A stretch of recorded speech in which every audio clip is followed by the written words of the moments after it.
कैसे हैं आप? This is Mukesh and welcome to I am Chapli. आज हम बात करेंगे इंटरमीडिएट की second poem on elementary school classroom in slum by Stephen Spender, जिनका जन्म 28 फरवरी 1909 को हुआ था और जिनका देहांत 16 जुलाई 1995 में हो चुका है, जो कि एक English novelist, essayist and poet थे। उनकी कविताएँ ज़्यादातर social injustice and class inequalities पर लिखी गई हैं, जिन्होंने इस पोएम में ये बताने की कोशिश की है कि स्लम एरिया में रहने वाले बच्चों का फिजिकल अपीयरेंस कैसा होता है। पहले स्टैंजा में Far, far from gusty waves, these children's faces like rootless weeds, the hair torn around their parlor.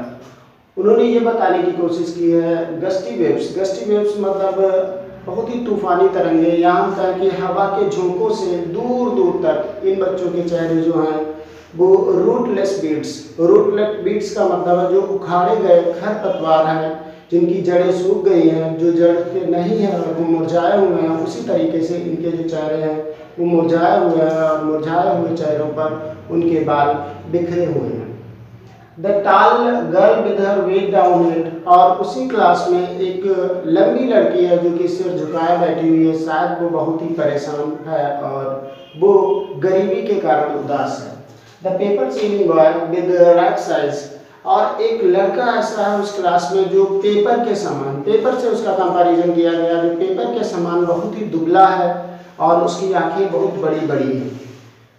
The stunted unlucky hair of twisted bones, reciting a father's gnarled disease, his lesson from his desk, और एक लड़का है जिसकी हड्डियां मुड़ी हुई हैं, जिसको उसके पिताजी से उनके पिताजी की डिजीज, जो उसके पिताजी की बीमारी है अर्थराइटिस की, जो विरासत में मिली है, और वो अपनी डेस्क से अपने लेसन को पढ़ रहा है।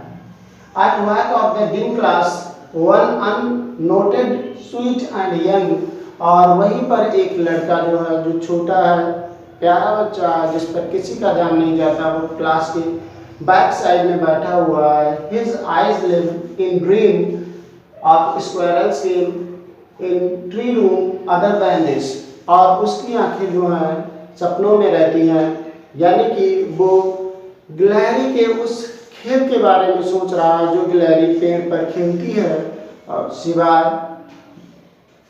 क्लास के, क्योंकि वो क्लास में है लेकिन उसका क्लास पर कोई भी ध्यान। चलिए बात करते हैं सेकेंड स्टैंजा की। सेकेंड स्टैंजा में पोएट ने उस क्लासरूम के बारे में बात की है जिसमें वो बच्चे हैं। On sour cream balls, donations Shakespeare's had cloudless at dawn, civilized home riding all cities. जो क्लासरूम की बात की गई है, क्लासरूम में जो दीवारें हैं वो भद्दी पड़ चुकी हैं और उन दीवारों पर जिन लोगों ने डोनेशन दिया उनके सूचीबद्ध नाम लिखे हुए हैं। एक पिक्चर बनी हुई है दीवार पर शेक्सपियर के सिर की, और एक प्रभात दिखाया गया है। पिक्चर में सुबह की तस्वीर दिखाई गई है जिसमें सारे शहरों की गुंबदें क्लियर दिखाई पड़ती हैं, जिससे वहाँ के रहन सहन, वहाँ के जीवन के बारे में पता चलता है। वेल फ्लोरी टैरोलिस वैली, और एक पिक्चर में टैरोलिस वैली की बात की गई है जो फूलों से भरी हुई है।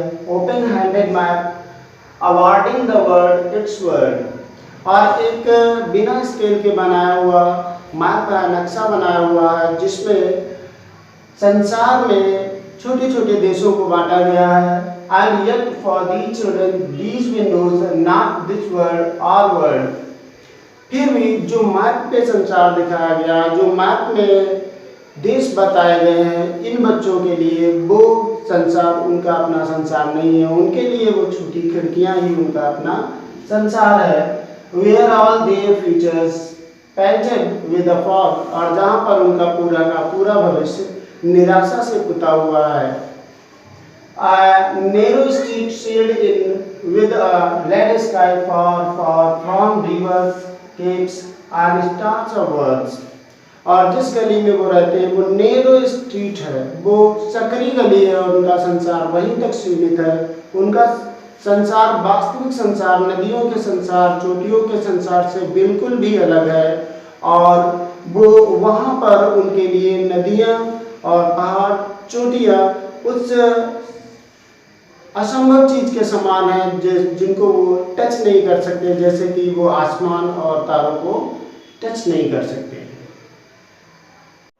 चलिए बात करते हैं स्टैंजा थर्ड की। स्टैंजा थर्ड में जो पॉइंट है वो बताना चाहते हैं कि जो पिक्चर्स क्लासरूम में बनी हुई हैं उनका बच्चों के लिए क्या मतलब है।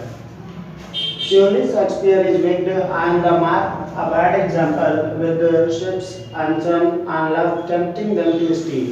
निश्चित रूप से जो शेक्सपियर की तस्वीर बनी हुई है दीवार पर, उसका बच्चों के जीवन में कोई भी मतलब नहीं है, क्योंकि वो बच्चे जो स्लम एरिया में रहने वाले हैं वो कभी भी शेक्सपियर के वर्क के बारे में पढ़ाई नहीं कर पाएंगे, कभी उसे सीख नहीं पाएंगे। और जो एक मानचित्र बना हुआ है वो वास्तव में उनके लिए गलत उदाहरण दिया हुआ है, क्योंकि मानचित्र में जहाज, सूर्य, प्रेम जो दर्शाया गया है वो उनके जीवन में सिर्फ उन्हें चोरी करने के लिए ललायित करता है।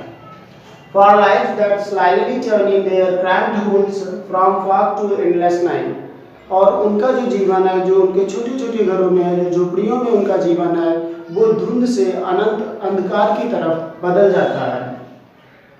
On their slag heap, these children wear skins peeped through wide bones and spectacles of steel with mended glass, like bottle beds on stones।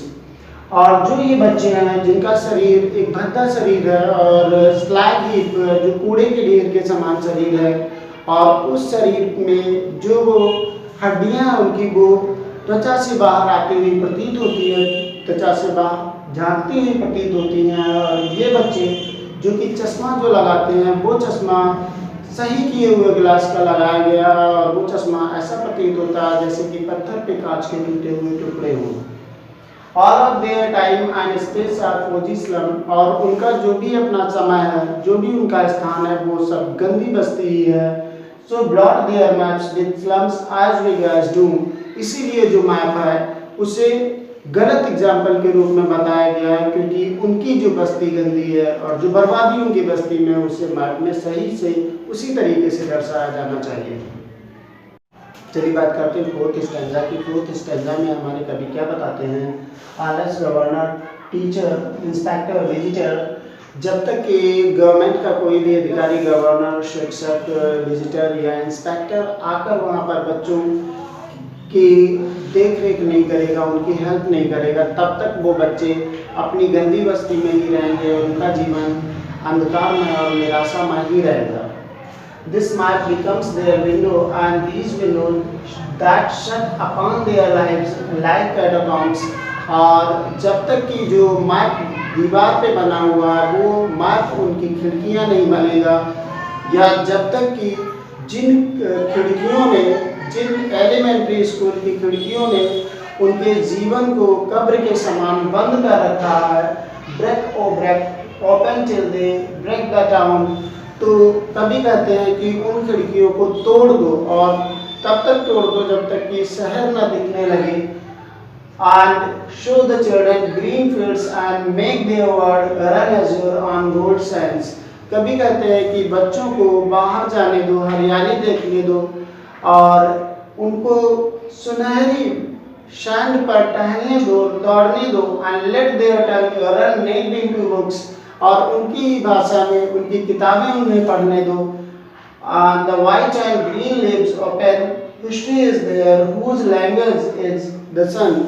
और उनकी किताबें जो है उन्हीं की भाषा में पढ़ने दीजिए, और वही किताबें उनको क्वालिटी एजुकेशन प्रोवाइड कराएंगी। और इतिहास उन्हीं लोगों का होता है जिनकी भाषा में ऊर्जा होती